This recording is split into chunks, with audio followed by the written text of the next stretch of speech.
The applause was a warm wave, but Charlize felt its heat like stage lights too close to the skin. She stepped onto the View's glossy set with the kind of stride she'd perfected over decades, measured, precise, just enough sway to suggest comfort, but never enough to betray nerves. The camera tracked her from the wings, the lens hungry for the first close-up. Her black blazer caught the light in sharp edges, a deliberate choice against the backdrop of bright talk show pastels. The co-host rose to greet her. Joy Behar's smile was wide, the kind of grin that could be welcome or weapon. Whoopi's nod was subtle, grounding. A stagehand gestured her toward the center chair, the one framed perfectly for both audience and home viewers. She sat, crossing her legs with the same precision as stepping into a stunt sequence. They began with the old guard too. Charlize's voice, low and smooth, wrapped around phrases like female camaraderie and ballet with combat boots. She spoke of Uma Thurman, of hours spent perfecting a fight scene so fluid it could pass for choreography. Her hands mimed the arc of a blade through air, her wrists flexing, eyes lighting briefly in remembered adrenaline dot. Then it happened. Word, sharp, gleaming, rose to the edge of her lips. It was praise, a compliment, an exclamation that fit Uma perfectly. She stopped herself mid-breath. For a beat too long, the air went taut. Joy Behar leaned forward, voice casual but laced with challenge. If you want to say bitch, say it. A ripple moved through the set, a quick intake of breath, scattered laughter, the kind that doesn't know which way the moment will fall. Charlize's composure didn't shatter. It shifted, a subtle hardening in the jaw. Shoulders pulled, back, chin lifting almost imperceptibly. It was the look of someone weighing the cost of truth against the safety of performance.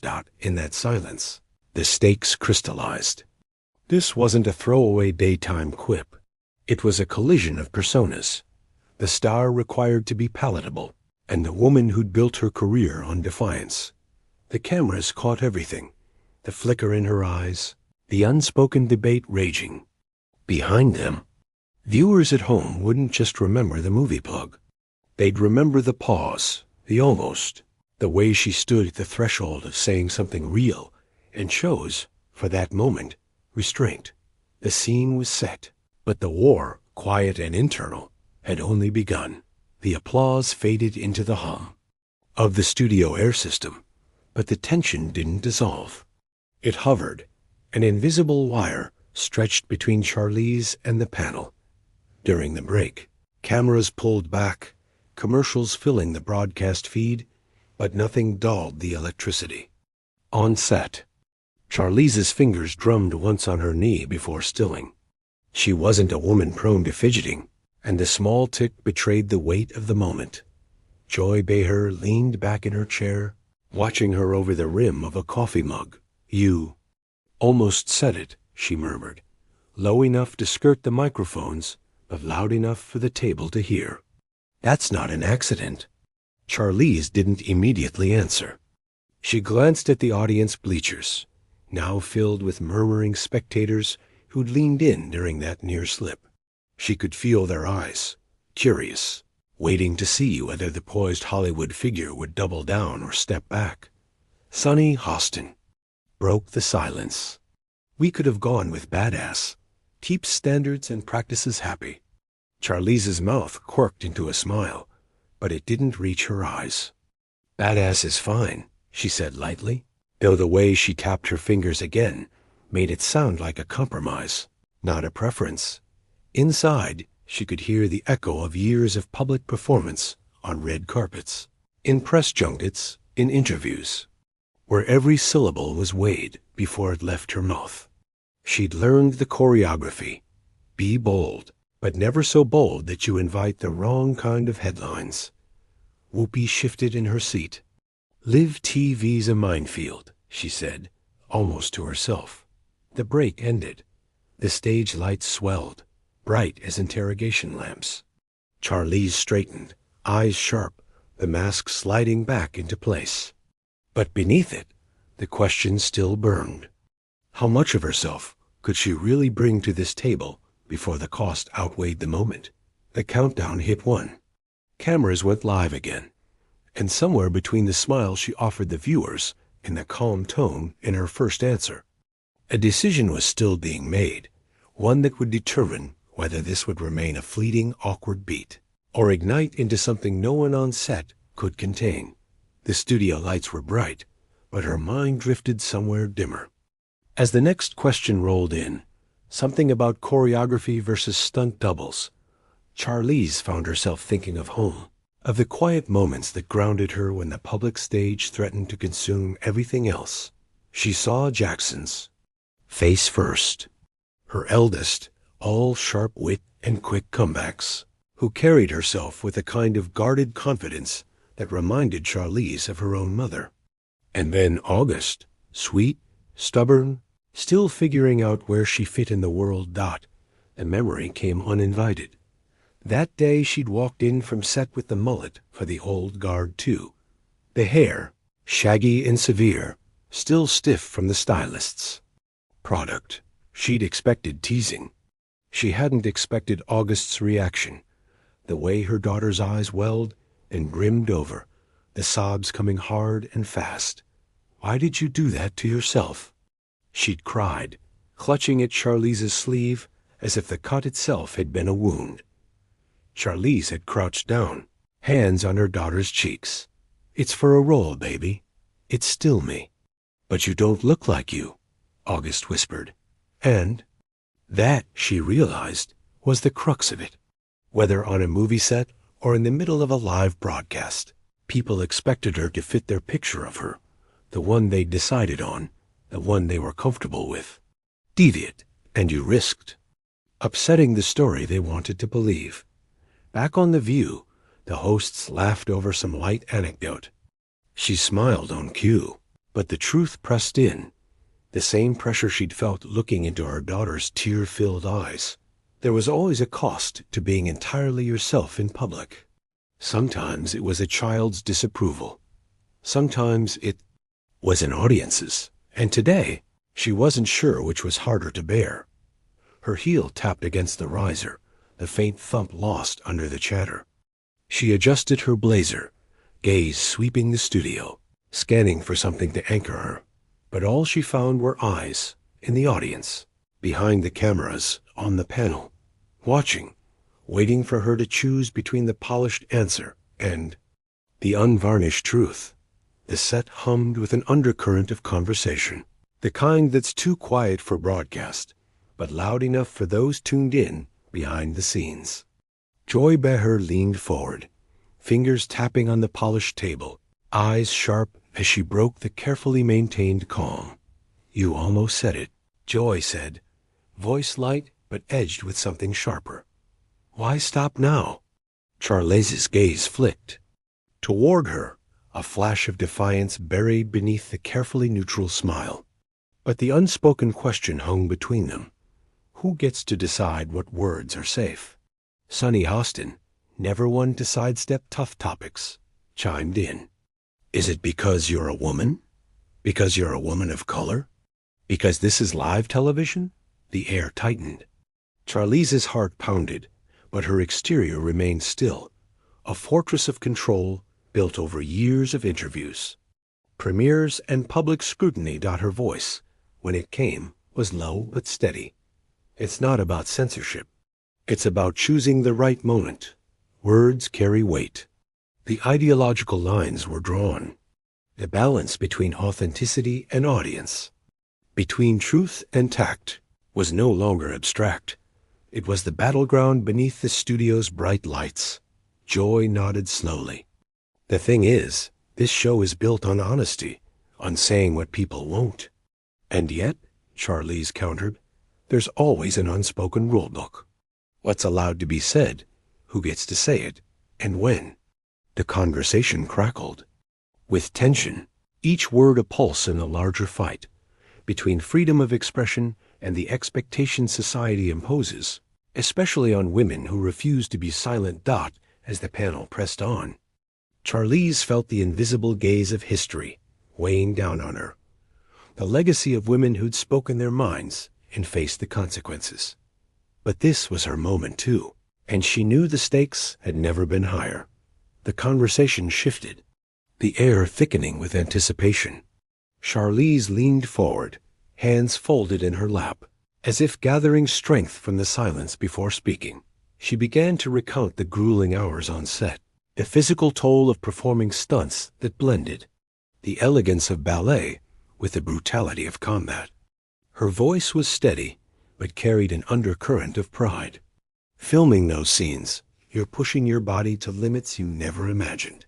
It's exhilarating, exhausting, like fighting and dancing all at once. Joy Behar's eyes sparkled with admiration, but she pressed on. And the mullet? A small smile played on Charlize's lips. Ah, yes, the mullet. That haircut caused more stir than any stunt. When my daughter saw it, she cried. It wasn't just about a hairstyle. It was about identity. For her, it challenged the version of me she knew. The panel exchanged glances.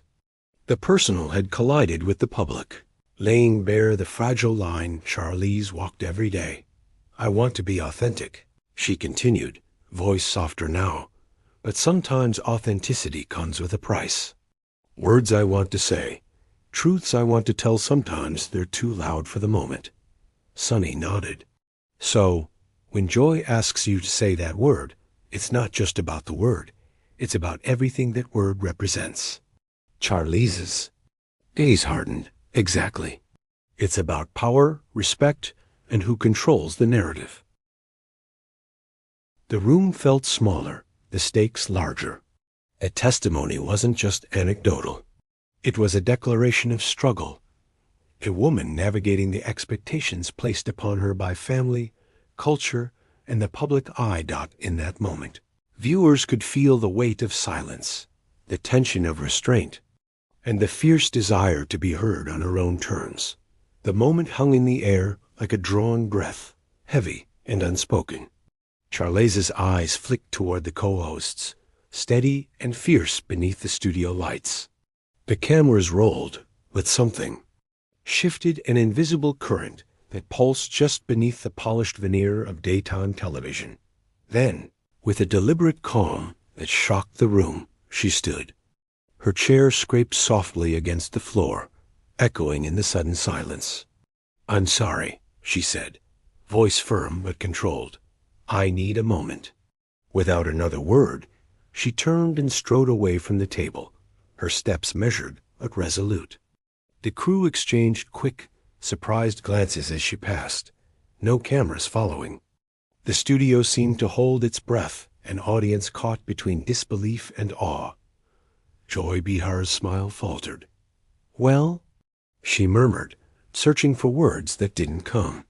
The other hosts looked on, faces unreadable, caught between professionalism and human surprise. Off air, Charlize's mind raced. The near expletive, the internal battle between restraint and release, had reached a breaking point. Walking away wasn't surrender. It was a statement, a refusal to be boxed in by expectations, a reclaiming of agency in a moment that demanded it. Back in the studio, the tension lingered like smoke. The pause spoke louder than any shouted word, resonating with viewers who sensed something raw and real had just unfolded before their eyes. The confrontation had moved beyond talk. It was now action.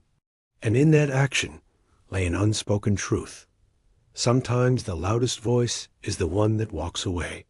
The cameras cut away, but the silence they left behind was deafening. The co-hosts sat frozen for a beat, the weight of Charlize's departure settling over the room like a thick fog.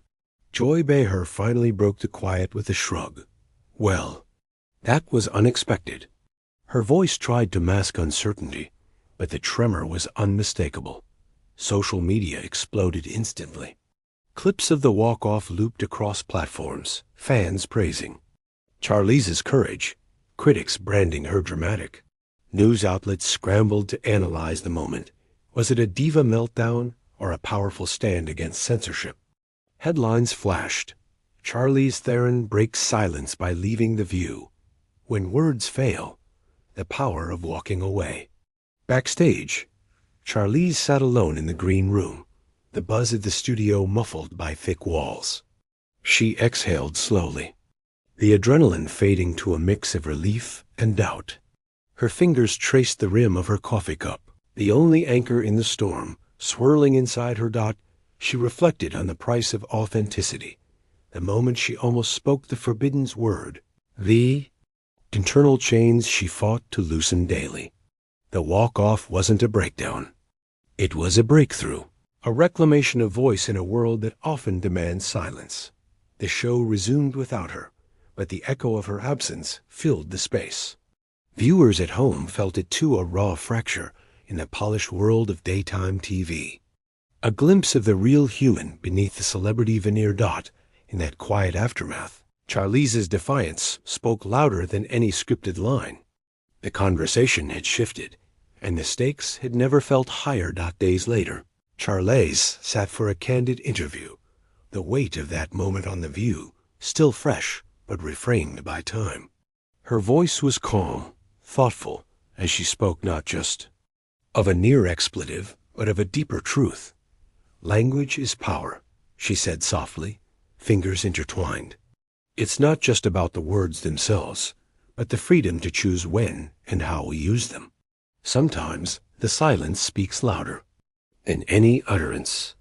She tied her experience back to years of activism, fighting for voices often drowned out, standing against the systems that try to control narrative and identity. The walk-off wasn't just a fleeting act of frustration. It was a declaration that authenticity can't be silenced. And motherhood, she added, eyes softening, teaches you that your voice isn't just yours anymore. It's the legacy you pass on. Sometimes you hold back for them, but sometimes you stand tall for all of us. Her words rippled beyond the interview room, striking chords in communities grappling with censorship, gendered expectations, and the price of speaking out. The poetic justice was undeniable. The unsaid word became a symbol, a rallying cry for those denied space to be fully themselves. Charlize's walk away became more than a moment. It became a movement, a mirror reflecting the struggle for voice, an agency in an often unforgiving world. As the interview closed, the narrator intoned, "In choosing silence, she found her loudest truth." The ripples from that day on The View spread far beyond the studio walls. Memes, think pieces, and late-night monologues dissected the moment, each adding layers to its meaning. Charlize's brand, once defined by fearless roles in activism, deepened into something more profoundly human, fierce, vulnerable, and unapologetically real. The mullet episode and the near expletive hesitation became intertwined narratives of rebellion and authenticity, two acts of defiance against a world that demanded perfection and silence. Fans debated, was she a diva, a hero, or simply a woman caught between the roles she played on screen and in life? The conversation shifted, too. Discussions about language, censorship, and gender found a new focal point in Charlize's experience. Women across industries shared their own stories of walking the tightrope between honesty and acceptance. Finding courage in her example. Even critics acknowledged the complexity. Her walk-off wasn't a tantrum, but a statement, raw, imperfect, and deeply human. The public began to see beyond the polished image to the woman wrestling with identity, expectation, and expression. The moment became a cultural touchstone, a cinematic crescendo in the ongoing battle over voice and visibility. Charlize Theron was no longer just a star on a stage. She was a symbol of resistance and resilience. And as the cameras faded to black that day, the story was far from over. The air hung heavy with unspoken questions as the dust settled from that electric moment on live television. What did it mean to almost say the word, then walk away? To balance the fierce need for authenticity with the relentless demand for decorum, Charlize's quiet defiance became a blueprint for dignity and resistance. She showed the world that voice isn't only what you say, but also when you choose to withhold speech, the power in silence as a form of integrity. Her walk-off echoed beyond celebrity culture, resonating with anyone who's ever felt silenced or forced to self-censor. It challenged viewers to reconsider the limits placed on expression, especially for women and marginalized voices under constant scrutiny. The final frame lingers on Charlize's face, steady, unyielding. The narrator's voice softens, but carries weight, in a world that insists on perfection. Sometimes the bravest act is to step away, to say, without words, that your truth matters enough to hold firm. Charlize Theron didn't just almost say a word, she redefined what it means to be heard. The screen fades to black, leaving the silence to speak volumes, and the audience to ponder the power of the unsaid. The weeks that followed transformed the incident from a fleeting headline into a lasting cultural conversation. Talk shows revisited. The moment, social media debates grew more nuanced, and Charlize found herself at the center of a discourse she hadn't fully anticipated. In interviews, she spoke with newfound clarity about the balancing act between public persona and private truth. "I never meant to make a scene," she confessed, "but sometimes the pressure to be perfect feels like a cage." Behind the scenes, agents and PR strategists scrambled to navigate the fallout, but Charlize remained resolute, choosing authenticity over damage control. Her team noticed a shift, not just in her public image, but in the roles she sought, gravitating toward parts that embraced complexity rather than gloss. Fans rallied, organizing discussions around censorship, gender, and language, inspired by her stand. Critics who once dismissed her walk-off as petulance now analyzed it as a powerful moment of resistance. The incident ignited conversations in Hollywood and beyond about who gets to speak and how, especially under the glare of public scrutiny. Charlize's near expletive, her walk-off, and the silence that followed became intertwined symbols of a broader struggle, one about voice, agency, and the courage to claim both in imperfect human ways.